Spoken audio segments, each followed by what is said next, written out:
अस्सलामुअलैकुम and welcome to the show sports 365। मैं हूं आपका host Faisal Ilyas. ICC men's T20 world cup 2026 का सबसे अहम मैच और सबसे इंटरेस्टिंग मैच आज हुआ है। साउथ अफ्रीका ने जिस तरह अफगानिस्तान के अगेंस्ट डबल सुपर ओवर के बाद मैच जीता है, उसने इस वर्ल्ड कप को लिटरली लिफ्ट अप कर दिया है। और जिस तरह आज ऑडियंसेस टीवी के साथ चिपके रहे होंगे, अपनी कोई भी चाहे फ़ोन पे किसी भी स्क्रीन पे चिपके रहे होंगे, वो सबके साथ यही फिनोमेना था कि वो मैच जो है देखना ज़रूरी था सबके लिए।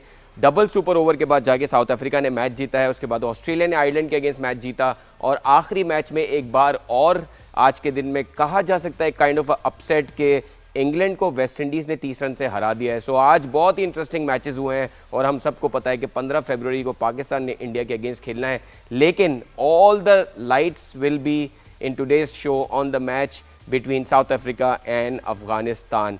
और अगर देखा जाए अफगानिस्तान की टीम 2023 के 50 ओवर वर्ल्ड कप के बाद उनका एक डिक्लाइन शुरू हुआ है जो अब कंटिन्यूड है। हमने देखा कि इस वर्ल्ड कप के पहले मैच में न्यूजीलैंड से हारे, अब वो साउथ अफ्रीका से हार गए हैं और इंडिया में अच्छी कंडीशंस उनको मिलती हैं जो उनको लिए कंड्यूसिव होती हैं, उसमें वो मैचेस हार रहे हैं। इस पे डिटेल से बात करेंगे। हमारे साथ है पाकिस्तान के साबिक टेस्ट क्रिकेटर जिन्होंने 45 टेस्ट मैचेस खेले हैं पाकिस्तान की तरफ से, शोएब मोहम्मद साहब। बहुत अच्छे बैट्समैन, बहुत अच्छे फील्डर।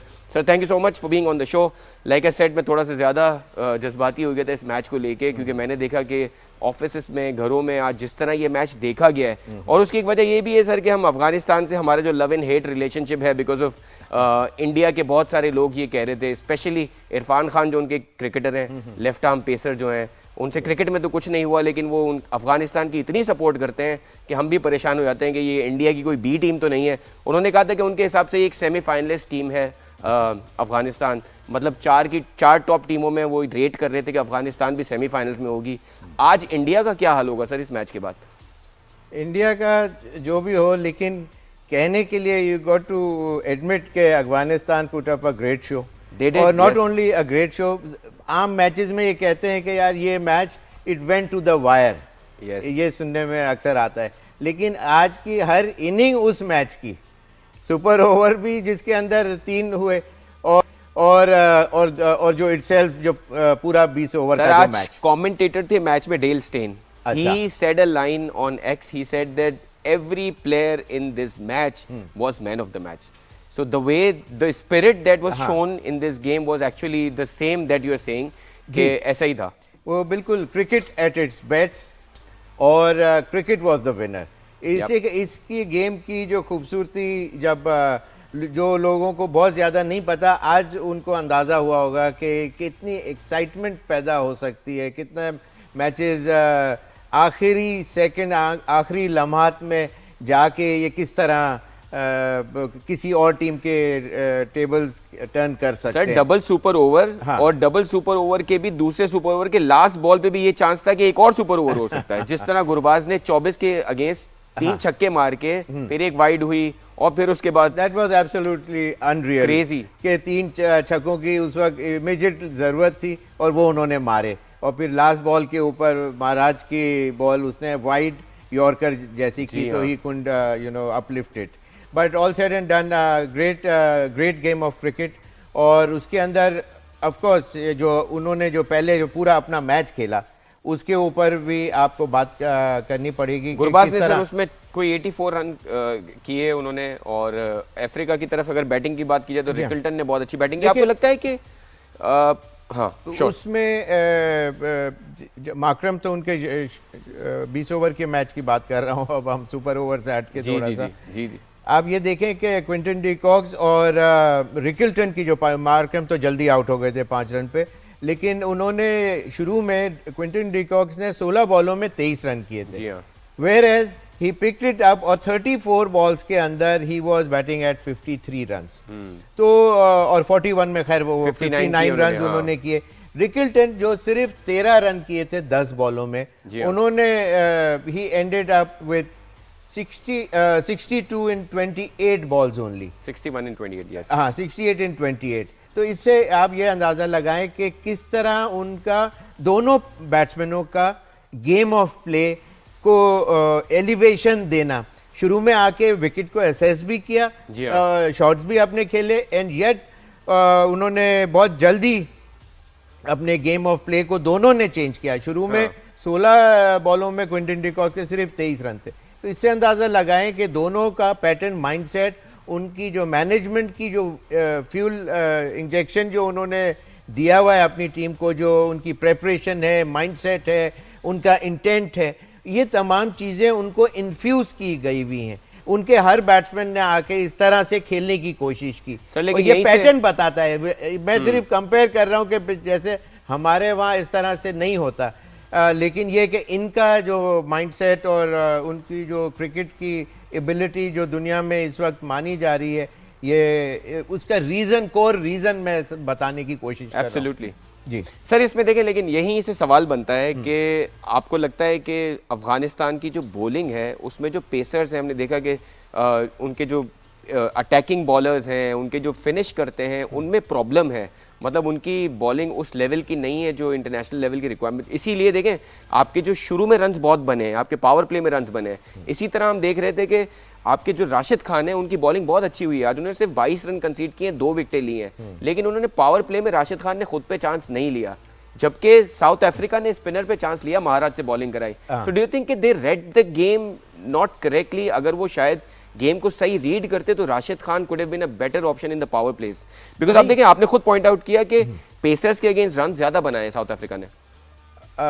डेफिनेटली फास्ट बॉलर के, इसलिए कि वो दुनिया के माने हुए बॉलर्स भी हैं, स्पिनर्स, लेकिन आप ये देखें फास्ट बॉलर पे, और पिच भी बहुत अच्छी थी। यू गॉट टू एडमिट के शॉट्स जो लग रहे थे वो बिल्कुल क्लियर कर रहे थे। अहमदाबाद के ग्राउंड पे जहाँ 1,25,000 की कैपेसिटी, क्राउड, हालांकि क्राउड नहीं था इतना, लेकिन आप ये देखिए 5 ओवर में साउथ अफ्रीका ने जो शुरू में बैटिंग की, सिर्फ they were around 35 run only with 1 wicket down, जो मार्करम जल्दी आउट हुए थे। तो इससे अंदाजा लगाएं कि वहां से उन्होंने पिकअप करके 187 पे दे एंडेड अप स्कोरिंग 187। तो बात यह है कि आज के मैच के अंदर जो अफगानिस्तान के जो बॉलर्स थे वो उस तरह नजर नहीं आ रहे थे जिस तरह वो पाकिस्तान के अगेंस्ट या दूसरी दुनिया की टीमों के अगेंस्ट खेलते हुए बैफल कर रहे होते हैं कि कभी बीट हो रहे हैं, कभी गुगली रीड नहीं हो रही, और इस तरह आज ऐसा लग रहा था South Africans were facing normal ordinary bowlers rather than batting against the trio of Afghanistan who are world renowned spinners और वो तमाम चीज़ें। तो उन्होंने बहुत अच्छा डिस्प्ले किया और फाइन बैट्समैनशिप का, बिल्कुल उन्होंने उस मास्टर क्लास दिखाई और बहुत अच्छा पुटअप शो किया। लेकिन ऑफकोर्स जिस तरह फिर वो उसके बाद अब साउथ अफ्रीका ने जब बॉलिंग शुरू की अपनी, तो फिर उसके बाद गुरबाज जो उन्होंने 23 बॉलों में शुरू में 41 रन के ऊपर खेल रहे थे, 42 उन्होंने 84 किया, लेकिन उन्होंने फिर 40 बॉलों में 78 रन करे। Sir he ended up with 84 in 42 balls. अच्छा, आउटस्टैंडिंग बैटिंग। यस। अच्छा, हाँ, तो बात यही है कि गुरबाज उनके एस स्ट्राइक बैट्समैन तो अपनी जगह हैं, लेकिन शेयर ब्रूट पावर है उनके हाथों में, और जिस तरह वो एक्सिक्यूशन और टाइमिंग उनकी जो नज़र आई आज के मैच में, पिछले मैच में आपने देखा कितना क्लास एक्ट बैटिंग डिस्प्ले था।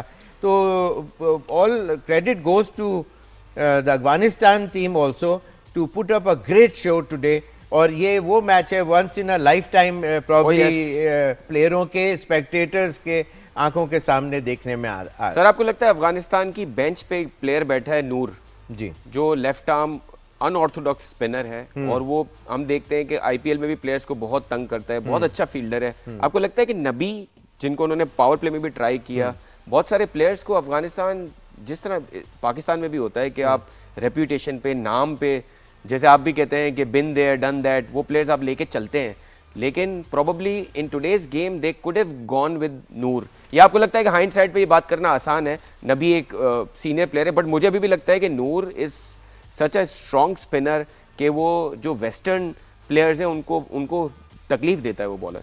देखिए वो उसमें कोई शक नहीं, वो बहुत अच्छे बॉलर ज़रूर हैं, लेकिन नबी की जो प्रेजेंस फॉर अफगानिस्तान टीम है वो फॉर नंबर ऑफ इयर्स से रही है, उसके ऊपर डिपेंड उनकी टीम करती रही है। वो उस टीम को इतना ऊपर, नबी की शेयर परफॉर्मेंसेस से ये इतनी टीम इतने, मैं पिछले कुछ सालों की बात कर रहा हूँ, वो उनके इसमें तो कोई शक नहीं है, इसमें उसकी कोई जो शक खिदमात नहीं। हैं जो लेकिन ऑन द डे इटसेल्फ, जैसे मिसाल के तौर पे आज की बात अगर सिर्फ करें तो फिर आप you got to rely on such players जिनके ऊपर आपका फुल कॉन्फिडेंस हो। तो कॉन्फिडेंस जिस प्लेयर के ऊपर होता है, लेकिन बस एक चीज़ मुझे समझ नहीं आई थी कि गुरबाज को नंबर 3 भेजा, और लास्ट सुपर ओवर की बात कर रहा हूँ, नबी ने बैटिंग शुरू करी और उसमें वो सेकंड, पहली बॉल तो मिस कर गए कीपर के हाथ में, सेकंड बॉल पे वो आउट हो गए। तो they had only 4 balls to play, जो ऑफिशियल बॉलें थी, और फिर उसके बाद 24 रन चाहिए थे। तो all he needed were only 4 consecutive Sixers. तो तीन मार भी लिए उन्होंने, तो वो एग्जीक्यूट कर सके, लेकिन it was not to be, और फिर वो आखिरी बॉल पे आउट भी हो गए, कैच आउट हो गए। लेकिन बहुत amazing display of batting, no doubt, और कॉन्फिडेंस, इंटेंट, और साथ कि anything is possible in this fine game of cricket. आप लास्ट बॉल तक, इसीलिए कहते हैं the match is not finish till the last ball has been bowled. तो ये चीज़ आज प्रूव भी हुई, और ऑल्दो के इनके अफगानिस्तान की जो बैटिंग जब उन्होंने शुरू की 51 for 1 था और 52 for 3 हो गया था, तो एकदम से 2 विकेटें उनकी और गिरी, लेकिन फिर थोड़े सा 50 रन और रन 60 रन के करीब की पार्टनरशिप हुई, और 12वें ओवर में they were 115 and then yet they reach to the total of 187 ताकि फिर सुपर ओवर हो सके। नहीं, और फिर कहानी साउथ अफ्रीका से भी बहुत गलतियां हुई बॉलिंग में, उस पर भी हम थोड़ी सी बात कर सकते हैं। आज बहुत अच्छे हुए, कैचेस अच्छे हुए, लेकिन आउटस्टैंडिंग डिस्प्ले ऑफ फाइन फील्ड्समैनशिप दोनों टीमों ने दिखाई। बिल्कुल बिल्कुल ऐसा ही है।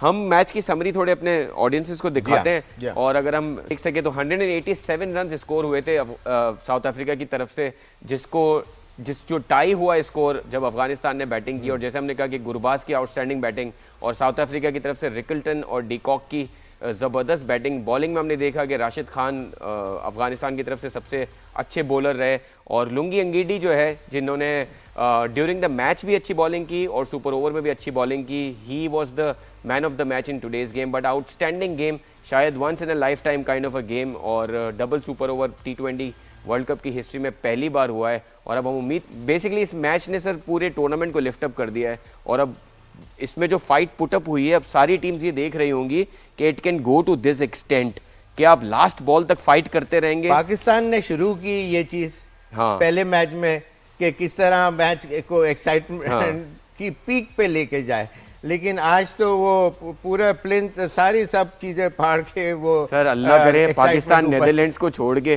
किसी बड़ी टीम के साथ ऐसे, इंग्लैंड हारते हुए बचा।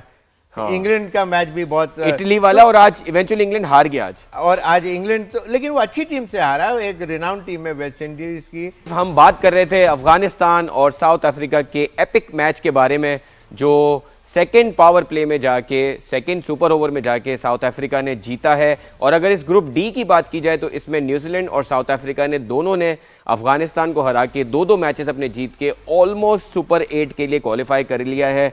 और बहुत सारे लोगों की जिनकी एक्सपेक्टेशन थी कि इस बार शायद अफगानिस्तान अगेन टॉप 4 में जगह बना सके, वो अब बहुत मुश्किल होता हुआ दिखता है, बिकॉज बहुत सारी परम्यूटेशंस, कॉम्बिनेशंस हैं कि न्यूजीलैंड और साउथ अफ्रीका कुछ एसोसिएट टीम से हारें तो अफगानिस्तान का चांस बनता है, which looks to be very most unlikely. So अब देखना होगा कि साउथ अफ्रीका और न्यूजीलैंड यहाँ से और कितना अच्छा प्रोग्रेस करते हैं, बिकॉज दोनों टीमों ने प्रूव किया है कि डिफिकल्ट सिचुएशन में उन्होंने अच्छी क्रिकेट खेली है, चाहे वो न्यूजीलैंड है चाहे वो साउथ अफ्रीका है। But coming to the last game that was played today sir between West Indies and England again found it very difficult. हमने देखा है कि इंग्लैंड के अगर आप रन देखें 2023 के 50 ओवर वर्ल्ड कप से जो उनका डाउनफॉल शुरू हुआ है वो आज तक कंटिन्यूड है, और उन्होंने सब कॉन्टिनेंट में जितने टूर किए हैं, चाहे वो इंडिया से खेला है उन्होंने या इवन पाकिस्तान से खेला है, देव बिन स्ट्रगलिंग बैडली। उनके बॉलर्स, उनके बैटर्स लग रहा है, और उनके देखें अगर देखा जाए तो उनके स्पिनर्स भी, आदिल रशीद और मोइन अली के अलावा कोई खास स्पिनर्स उनको नहीं मिले हैं, which has look to be the great disadvantage that England has seen. आज उन्होंने ऑल्दो कुछ ग्लिम्पसेस दिखाए कि वो अच्छी टीम है, लेकिन जिस तरह वो वेस्ट इंडीज से हारे हैं 30 रन से, बहुत सारी वीकनेसेस एक्सपोज हुई हैं।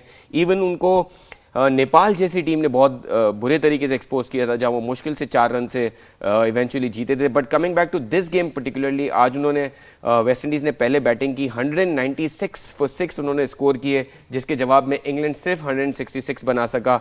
लेकिन अगर वेस्ट इंडीज़ की बैटिंग की स्पेशली बात की जाए, रदरफोर्ड और पावल जैसे अगर आपके पास मिडिल ऑर्डर में बैट्समैन हो, आपके पास टॉप ऑर्डर में हिटमायर जैसा बैट्समैन हो, तो do you think it's not just England, West Indies is going to be a threat to all the bigger sides in the tournament?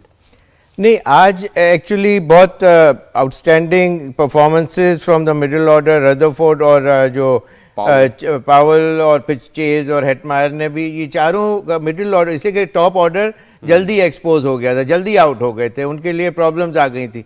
लेकिन ये है कि हेटमायर ने पिछले मैच में भी बहुत आउटस्टैंडिंग बैटिंग की थी, वहाँ से उन्होंने किक स्टार्ट अच्छा दिया और फिर of course ably supported by chase, और फिर रदरफोर्ड ने आके execution of those boundaries and 7 sixes जो लगाए, तो एकदम जो मैच का जो इक्विलिब्रियम था वो बिल्कुल चेंज हो गया। फ्रॉम 160-70 ऑड रन के जो मैचेस हो रहे हैं इस वक्त, उधर से it went on to extremes of getting batting second में ऑलमोस्ट टचिंग 200 रन करना मुश्किल काम है। तो from the word go they were pushed to the corner वाली बात है कि उनको एक अच्छी डिस्प्ले ऑफ बैटिंग करनी थी। लेकिन जिस तरह वेस्ट इंडीज में अगर देखा जाए, एक उनके और ओपनर है Nicholas Pooran, who is not part of the team. अगर आप सोचे निकोलस पूरन भी हो, हिटमायर भी हो, और मिडिल ऑर्डर में आपके पास रदरफोर्ड और पावल हो, तो ये बैटिंग साइड कितनी खतरनाक है।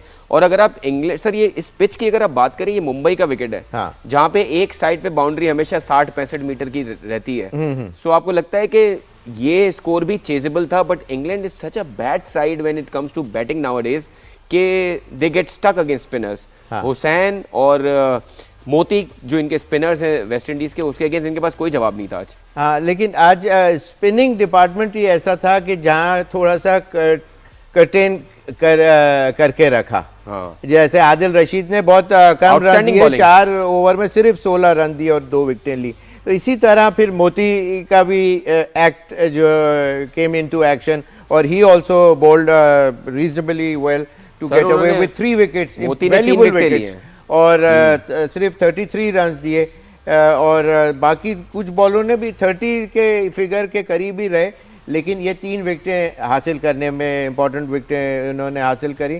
तो और फिर जब इन्होंने इंग्लैंड की टीम ने जो स्टार्टअप लिया, वहाँ उनका सिर्फ टॉप ऑर्डर 20-30 कर सके, वहाँ उनको चाहिए था एक प्लेयर 70 का ऑड रन की अगर एक्ट डिस्प्ले दिखाता, तो फिर ये 190, देखिए ह्यूज मेहनत टोटल है, उसको अचीव करने के लिए एक बैट्समैन से ये काम नहीं बनना था। बिल्कुल। तो उसके लिए एक सॉलिड सपोर्ट चाहिए था, और ब्रुक्स आज जल्दी आउट हो गए। तो अच्छा खेल रहे थे, बहुत अच्छा खेल रहे थे, बहुत ही अच्छे बैट्समैन है। सर आपको लगता है बटलर, सॉल्ट, इनकी जो बुरी फॉर्म चल रही है स्पेशली एशियन कंडीशंस में, वो भी कॉस्ट कर रही है इंग्लैंड को? बटलर एक आउटस्टैंडिंग प्लेयर डेफिनेटली मेरी नज़र में। तो जब ये पहली इनिंग इन्होंने खेली थी अपनी लाइफ की शारजा में, जब ये मैंने इनको देखा, तो वो उस वक्त मैंने ये कहता, वो कहते हैं ना द बटलर डिड इट, तो वो मैन ऑफ द मैच भी हुआ। और लेकिन उसके मैंने कुछ शॉट्स ही देखे थे, तो मुझे अंदाजा हो गया था he looked from a different generation. क्योंकि मैं ये कह रहा हूँ कि बटलर से आप ये एक्सपेक्ट करते हैं कि स्पिनर्स को वो अच्छा हैंडल करेंगे। जी हाँ। So this is why to play well in these conditions you need player like Butler and all of these players, even Phil Salt, to do well top of the order. उसको advantage ये भी है कि वो behind the wicket, तो वो उसको और आईपीएल का एक टॉप परफॉर्मर है बटलर, एडवांटेज वहाँ खेलते रहे।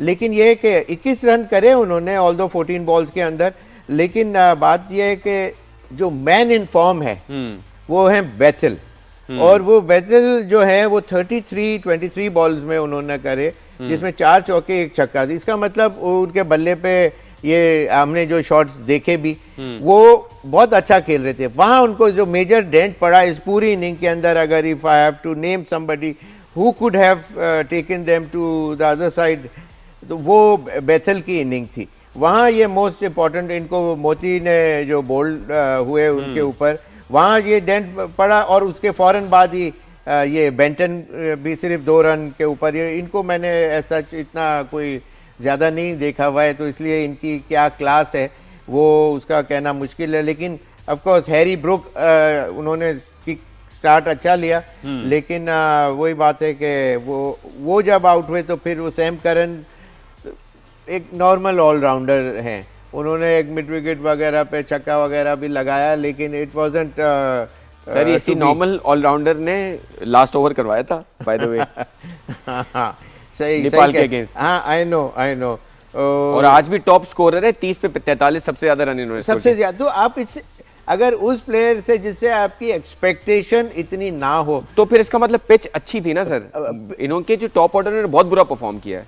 वही बात है कि स्पिनिंग जो स्पिनर्स थे वो आप 43 के अंदर कितने बॉल स्पिनर्स के थ्रू आए और कौन से कितनी, तो ये मिडिल ऑर्डर के अंदर ये एक, फिर विल जैक्स और फिर उसके बाद पूरी सागा लगा हुआ, सारों ने 2, 5, 6, 7 रन इस तरह करके पूरी टीम आउट हो गई। सर आपको लगता है कि इंग्लैंड का जो पेस अटैक है उसमें जोफ्रा आर्चर जो है, हमने देखा जब इंग्लैंड ने इंडिया का टूर किया था वहाँ पे भी वो T20 सीरीज बहुत बुरे तरीके से हारे थे, उसमें सबसे ज़्यादा रन्स जोफ्रा आर्चर कंसीड कर रहे थे। उसके बाद भी जोफ्रा आर्चर का टीम में होना और कंसिस्टेंटली, अगर हमने नेपाल वाला मैच देखे वहाँ पे भी उन्होंने 50+ रन कंसीड किए, 19वें पेनल्टीमेट ओवर में उन्होंने 3 छक्के खाए थे वहाँ पे। Similarly today he is considered 48 runs, और जब भी वो आते थे पूरा मोमेंटम शिफ्ट हो जाता था गेम का। सो डू यू थिंक कि उनको जोफ्रा आर्चर को बहुत ज्यादा कंटिन्यू किया और कंडीशंस को देखते हुए they could have gone on with a added spinner rather than such a pacer? मतलब हारिस रऊफ टाइप की बॉलिंग चल रही है कि पेस पे पेस कराए जा रहे हैं, मार पड़ी जा रही है। डॉसन को बीच में लेके आए इंग्लैंड की टीम, लेकिन वो सिर्फ 3 ओवर में 30 और 27 रन्स उन्होंने दिए, 9 रन्स पर ओवर। तो बात यह है कि एक कोई एक्स्ट्रा ऑर्डिनरी कोई परफॉर्मेंस और आ जाती डॉसन की तरफ से। आदिल रशीद तो अपनी जगह उन्होंने प्रूव किया, सिर्फ 16 रन दिए, लेकिन बात यह है कि वहाँ किसी की एक्स्ट्रा ऑर्डिनरी परफॉर्मेंस आती नहीं आई, तो वो 196 स्कोर करने में कामयाबी उनको हुई। मैं समझता हूँ जैसे बाकी लोगों ने भी 33 रन और इस तरह, वहाँ से विकेटें जो हैं विल जैक्स की 32 रन दिए उन्होंने सिर्फ 2 ओवर के अंदर विदाउट अ विकेट। तो मतलब सारा जो टेबल्स टर्न हो गए, जो ये इन्होंने प्लान आउट किया होगा उनके बैट्समैनों का। और वेस्ट इंडीज़ के जो प्लेयर हैं वो शेयर पावर पे खेलते हैं, और उनका जैसे मैंने जो बात करी थी कल के प्रोग्राम में कि वेस्ट इंडीज का इतना चांस नहीं है, but they can pull off a match one fine day, but not वो they are not at the moment, they are not a force to reckon with. उनके अंदर वो पावर वेनम। लेकिन अब आपको लगता है कि अब आपको ये स्टेटमेंट चेंज, मतलब आपको लगता है कि नहीं, मैं I won't change my statement yet. So you think कि अभी वेस्ट इंडीज का इस टूर्नामेंट में इतना चांस नहीं है? इतना चांस नहीं है, ऑल्दो के ये पीछे कुछ काफ़ी सालों पहले ही जीते भी रहे टूर्नामेंट, लेकिन देखिए क्लास एक्ट प्लेयर्स उनके पास ज़्यादा थे, और उसके अंदर उनका जो बिहेवियर ऑन द फील्ड जो होता था वो ऐसा लगता था कि अब they are gonna roll other teams out of the ground, और बिल्कुल ही प्रेस कर देंगे, कॉर्नर कर देंगे, और तो लेकिन ये कि of course today was a fine win for them. Absolutely. So surprise to our Shoaib भाई के वेस्ट इंडीज की टीम जीत गई है, but we are still saying कि वेस्ट इंडीज का इतना ज्यादा चांस नहीं है टूर्नामेंट में। बट जिस तरह का फायर टू यू बट जिस तरह का फायर पावर दिखाया है, एक इंटरेस्टिंग टीम तो जरूर है वेस्ट इंडीज अब भी। और एक समरी हम दिखा देते हैं अपनी टीम को कि आज के मैच में वेस्ट इंडीज ने किस तरह ये मैच जीता है इंग्लैंड से। लाइक आई सेड 196 रन किए उन्होंने, बहुत ही powerful innings from Rutherford and other players, और इंग्लैंड के लिए बड़ा मुश्किल था इसको चेस डाउन करना। ऑल्दो जो मुंबई के विकेट है वहाँ रन्स चेस डाउन करना इज होल्डर की फैसल जो इनिंग्स थी ना, that was also very important. At the end 33 runs kill. There is no doubt, absolutely. Holder was also outstanding. So good performance by West Indies, and they are in the tournament winning 2 matches, and they also have a chance to get into the Super 8 round, but we'll have to wait and see कि वो eventually होता क्या है इस group में, because ये group भी बड़ा इंटरेस्टिंग बन चुका है। पाकिस्तान में आज PSL सीजन 11 के लिए ऑक्शंस भी हुई हैं, और उसमें हमने देखा कि कुछ बड़े नाम भी अनपिक्ड रहे, जैसे इमाद वसीम जो एक वक्त में हमने देखा था कि कराची किंग्स के कैप्टन भी थे, वहाँ से ट्रॉफी भी उन्होंने लिफ्ट की थी, और प्रॉब्ली उन्होंने इंटरनेशनल क्रिकेट भी इसलिए छोड़ी थी कि वो लीग्स की क्रिकेट को कंटिन्यू करना चाहते थे। But very surprising to see nobody picked Imad Wasim. उसी तरह कुछ और भी प्लेयर्स थे, रुमान रईस हैं जैसे, वो भी अनपिक्ड रहे। Asif Ali one of the top hitters जो पाकिस्तान के लिए रहे हैं, वो भी अनपिक्ड रहे। लेकिन बात यह है कि अब हम ड्राफ्ट से ऑक्शन की तरफ चले गए हैं। बड़ा इंटरेस्टिंग था देखना कि बहुत सारे प्लेयर्स जो है उन पे जो प्राइस टैग्स लग रहे थे, वो इंटरेस्टिंग टू सी। शोएब भाई का पॉइंट ऑफ व्यू लेते हैं। सर, अब हम पीएसएल में 2016 में शुरू होने वाली एक लीग 2026 में उस स्टेज पे आ गई है कि उसकी नंबर ऑफ टीम्स माशाल्लाह 8 हो गई हैं। उसकी जो लास्ट टीम बिकी है वो 245 करोड़ पर ईयर के प्राइस टैग पे बिकी है। सो लीग बहुत बड़ी हो गई है, और जो एक क्वेश्चन था कि प्लेयर्स की जो सिलेक्शन है वो on the basis of bidding होना चाहिए, वो भी आ गया है। अब वो ड्राफ्ट पे नहीं है। अब आप प्लेयर्स को प्राइस टैग, टीम को एक सर्टन कोटा ला हुआ है, उसके अंदर वो प्लेयर्स के लिए बिड कर सकते हैं। सो सारी चीजें पॉजिटिव जा रही हैं पीएसएल के लिए, but there are some players who are missing out in this league which is very unfortunate to see कि आसिफ अली और इमाद वसीम जैसे प्लेयर हमें लीग में नहीं मिलेंगे। Naturally, there is always a time for the exit, और वो नेचुरली प्लेयर खुद तो इतना नहीं चाहता है इस तरह की कोई चीज हो, लेकिन जो बायर्स होते हैं, जो टीम ओनर्स होते हैं, जो उनकी टीम सिलेक्शन कर रही होती है, they are the one who are seeing the future of certain cricketers, or who could be benefit, who could provide benefit for the team. तो वो चीज अगर कुछ प्लेयर के साथ नहीं आएगी तो that is understandable, because they are always new faces, fresh legs introduced around the world, और उनको इंड्यूस करने के लिए अपनी टीम के अंदर ला के खिलाने के लिए मौका देना चाहते हैं वो ओनर्स। और इट इज इसलिए कि ये भी प्लेयर्स किसी जगह के ऊपर आए, किसी को हटा के ही आए, तो आज इनकी बारी है। तो that's how what goes around comes around वाली बात भी है। और अच्छा है कि नए फेसेस भी आए, ताकि एक नया जोश, जज्बा, न्यू वेनम के साथ एक टूर्नामेंट, और जैसे आपने बताया कि it is 245 crore per year is huge. इस तरह के रैंसम के अमाउंट जो है वो एक टीम ने खरीदा है, तो ऑफ कोर्स ये अनरियल टाइप के फिगर्स जरूर हैं, लेकिन that shows the success of the PSL. Absolutely sir, ये चीज अच्छी है। और उसमें सर एक बात ये भी है ना कि फिर आपके पाकिस्तान क्रिकेट बोर्ड की रिलायंस जो है वो बहुत ज्यादा आईसीसी के शेयर पे सिर्फ नहीं रहती। So your internal commercial aspect of your league is so big कि आपके फाइनेंसेस की एक मेजर पोर्शन आपकी लीग से कवर हो जाएगा, which is a positive sign, because whatever that you earn has to be earned by the players who play locally. और आप जैसे इंटरनेशनल अब देख रहे हैं, Steve Smith, Adam Zampa, these are some big players जो लीग में आ रहे हैं। तो ये बहुत अच्छा साइन है कि स्टीव स्मिथ जैसे, और उससे not only you'll see him play on the ground itself, हमारे जो यंगस्टर्स हैं, जो हमारे भी प्लेयर्स हैं यहाँ के, ये जो मैनेजमेंट जो उनके साथ करीब में होगी, they are the one who would be benefited the most. इसे कि यू गोना लर्न वो किस तरह अपने माइंडसेट को, उसके पेप टॉक नेचुरली वो आएगा, तो वो एक स्टार है दुनिया का, तो उस तरह से शुक्र है सर स्टार ही है, किंग नहीं है।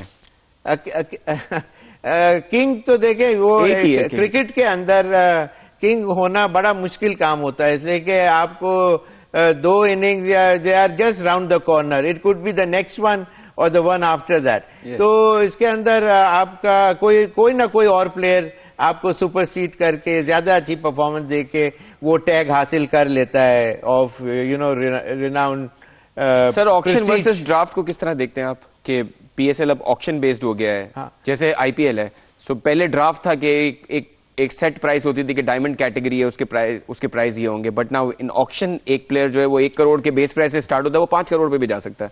तो ठीक है, जो दुनिया में एक पैटर्न चल रहा है उसको अगर आप अच्छी चीज को फॉलो कर रहे हैं, there is no harm in it. इसमें कोई बुरी बात नहीं है, उससे आप एक और अच्छे प्लेयर को अपनी टीम के अंदर लाया जा सकता है जी। और एक बैलेंस और अच्छा करा जा सकता है। और अगर ये अच्छा नहीं होता तो दूसरी दुनिया की टीमें या उनके बोर्ड या जो प्रोवाइड कर रहे हैं ये प्लेटफॉर्म लीग का, तो उसके लिए वो लोग भी नहीं करते ना।